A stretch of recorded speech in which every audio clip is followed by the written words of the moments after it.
Good evening, friends.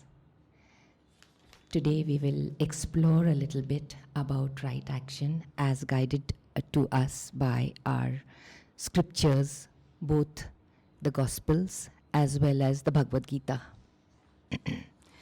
And so in this little example from the Gospels, a story is there about that Jesus was visiting Martha's home. And Jesus was teaching, and Mary was sitting at his feet, absorbing his peace and divine wisdom. And Martha was busy. She was serving the guests. And she was so very busy serving the guests. And she was feeling a little bad that Mary was not helping her. And so this is a quote from the Gospels.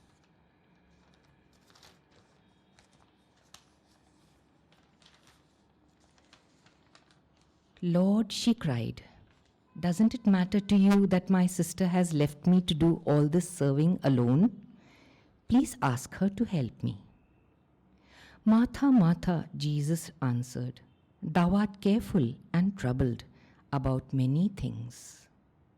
But one thing is needful, and Mary hath chosen that good part, which shall not be taken away from her." So Martha's complaint was, as anyone could say, is valid, because she had to do all the work herself and she expected her sister Mary to help her. But was Jesus saying that Mary should not help Martha? No. He was saying, Martha, in your preoccupation with work, you're losing your inner peace. This is what he was saying. Here we get the clue to right action. And that action can be any action outwardly, but with the right attitude. It should be absorbed in peace. We are not here having a contrast between work and contemplation. We are not having a contrast here between, as it happens in our life, seva and meditation.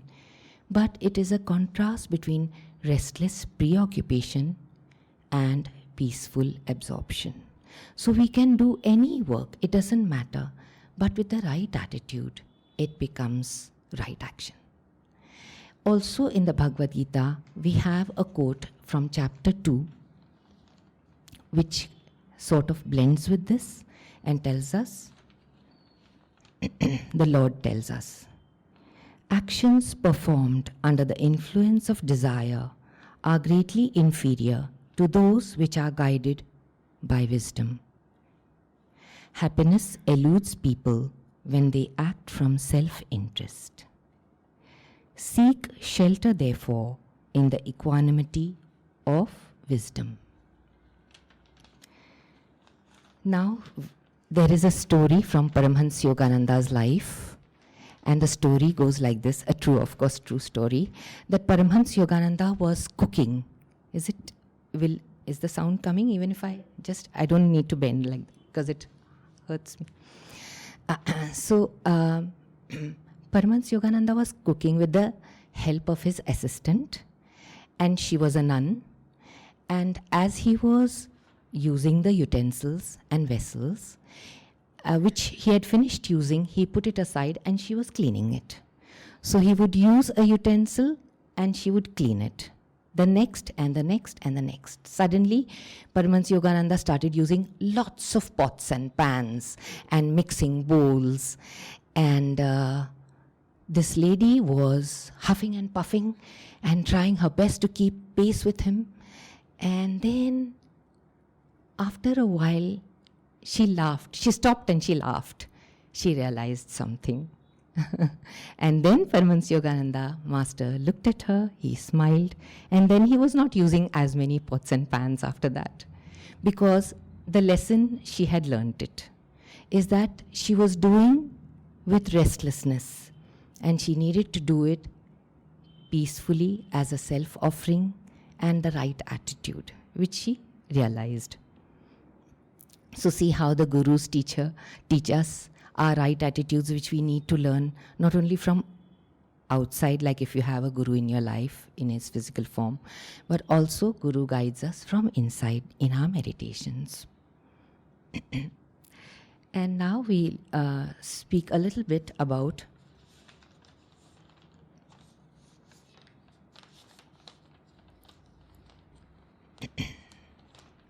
action. Yes, we have to act in the world, but with the right attitude, that action becomes right, as I said before.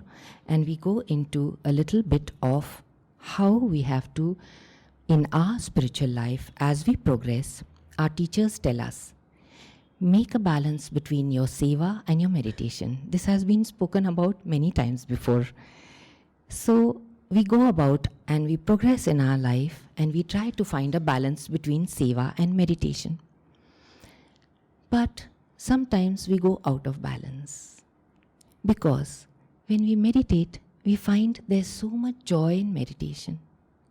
We realize as we meditate that God does not want anything from us except our love.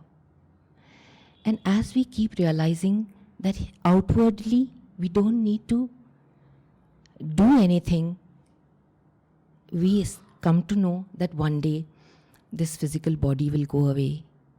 We will not be in this civilization in which we are living now. In a few hundred years from now, everything will end in dust. Then we slowly understand more and more that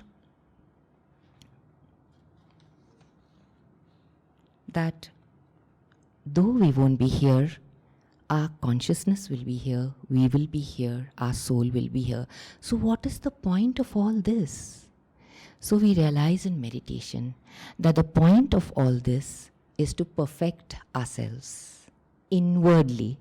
We cannot perfect ourselves outwardly because we are living in a realm of duality. So we try to perfect ourselves inwardly and we try to perfect our consciousness. And as we do that and further meditate, we realize further things. We say, if that is the point to perfect our consciousness, then what is the seva? What is it all about? I want to meditate 20 hours a day like Ram Gopal Muzumdar in Autobiography of a Yogi. And that's what I want to do because I need to perfect myself inwardly. What's the seva all about? And so, then we realize one more thing. As we keep meditating, we find that our thoughts have power. And that is why at the end of every meditation, we want to send our thoughts, our peaceful thoughts out. So then what happens? When we start knowing that our thoughts have power and that in meditation, the power we have is much more than activity, then we gain a little spiritual pride. And then we realize that, oh, I need to work out my karma. We have karma inside us. And we need to burn that. But doesn't Kriya Yoga burn our karma? Yes, it does. So, but what happens is we still have some kind of karma inside which we need to come out and burn. Why is that? There are reasons for that. One is that we are not yet ready to burn that karma through Kriya Yoga. Why? Because we have not yet reached that point in our sadhana to be able to burn that karma inwardly through Kriya Yoga. And secondly, it is God's plan to keep us till we have overcome our spiritual pride. So He wants us to come out and burn our karma outside, work some of it out. And there is one more attitude which we have to have if we are to reach our goal, and that is we have to be willing to help anyone. And that means anyone. That means even the meanest beggar on the street.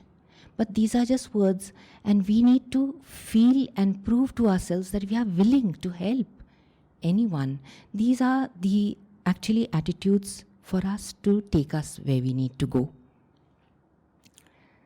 So, in the Bhagavad Gita also, when the war begins, Duryodhan and Arjun both go to Krishna, Lord Krishna, to ask for his help.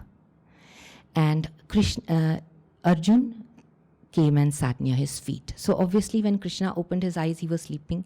He saw Arjun first. So he said, I saw you first, you take the first choice. One of you will get my army, but not me. The other one will get me, but I will not fight.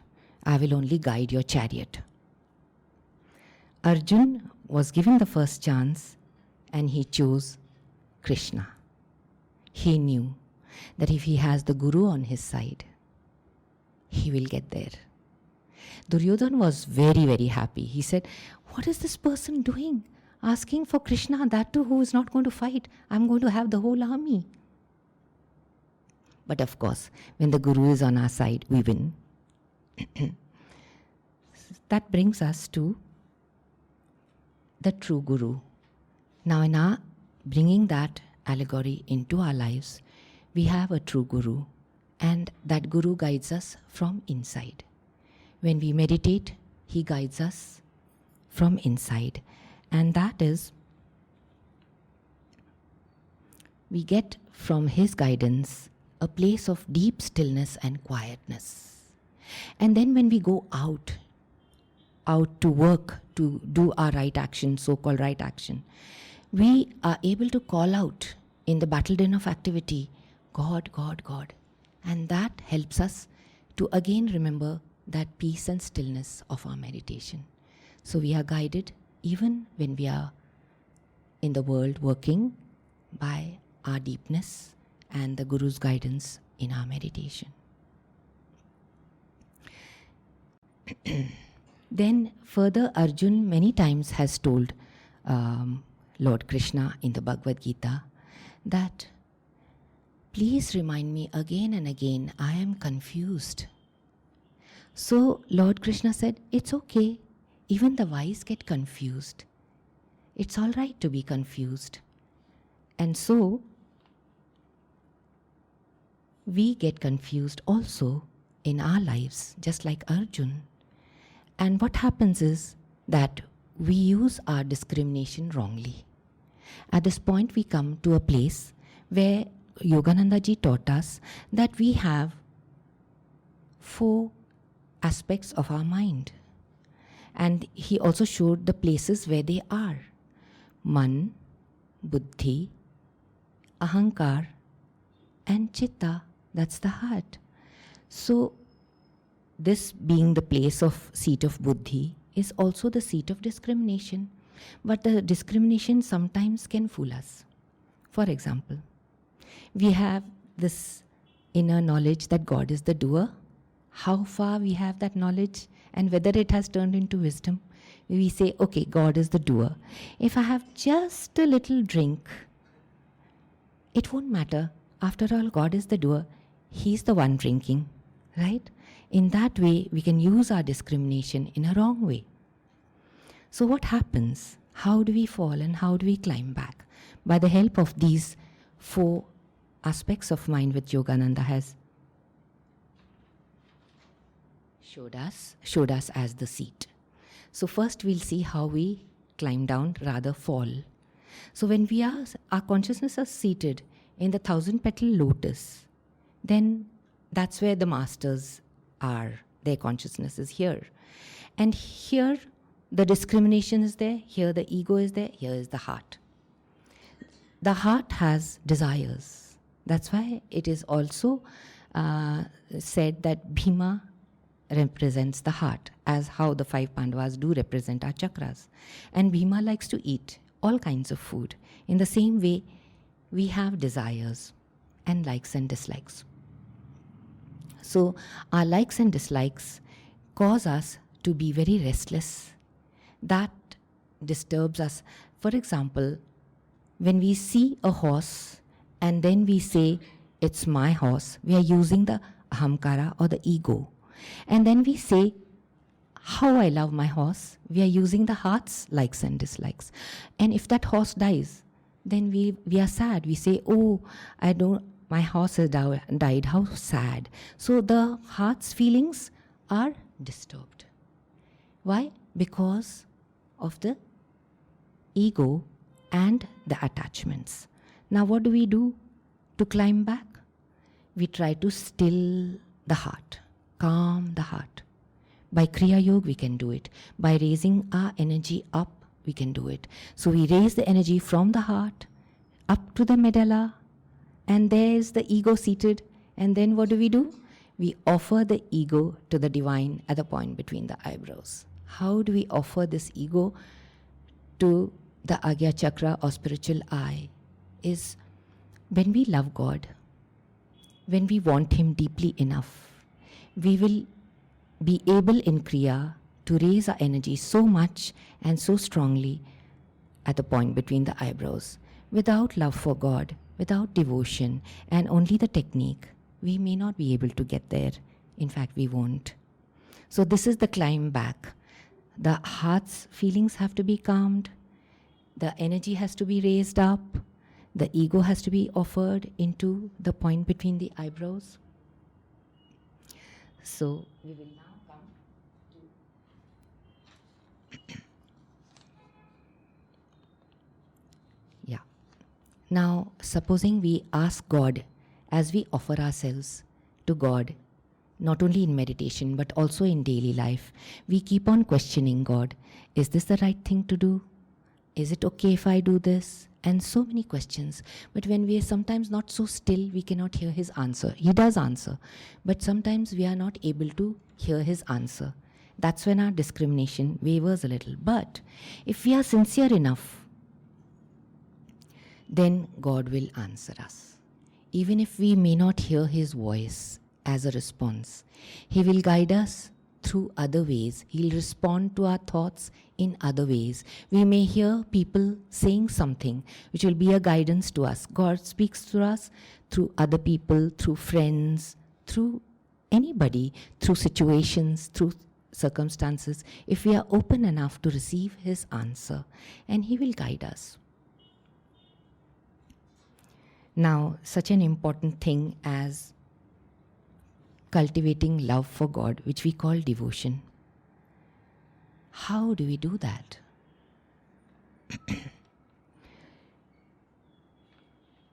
How do we even start to love God? If we start loving the God in people as a starter, we love our family, our co-workers, then further, because God is in all those people. If we are not able to love the God in people, how is it that we can love God? That's paradoxical, isn't it? That's a paradox. So this is how we start. And this love is very different from desire. Sometimes we mistake love for desire and desire for love. So we have to be very careful whether it is unconditional, whether it is for all, without a bias. And I'll end with this thought. There is a beautiful example of my own life also, that when I used to be in a satsang, attending it as one of the participants in Swami Kriyananda's presence, there would be a love flowing, and it would be a real feeling, such a real feeling. There was no love like that. It was warm also. It was not an impersonal love, though he would have been emanating that love to the whole group, because we are in a group there. He would be emanating it. So imagine it was impersonal, but it was very personal also, because we could feel it. And that is divine love. And so I would like to end by telling and reminding ourselves, including reminding me, that just behind our thoughts, just behind our likes and dislikes, just behind our desires, there is something in us and in everyone. There is a grand thing, a great thing, a vast thing, and that is God just behind our thoughts. And if we can only calm our mind enough, He will come. We only need to know Him and love Him deeply enough, He will come. God bless you. Om.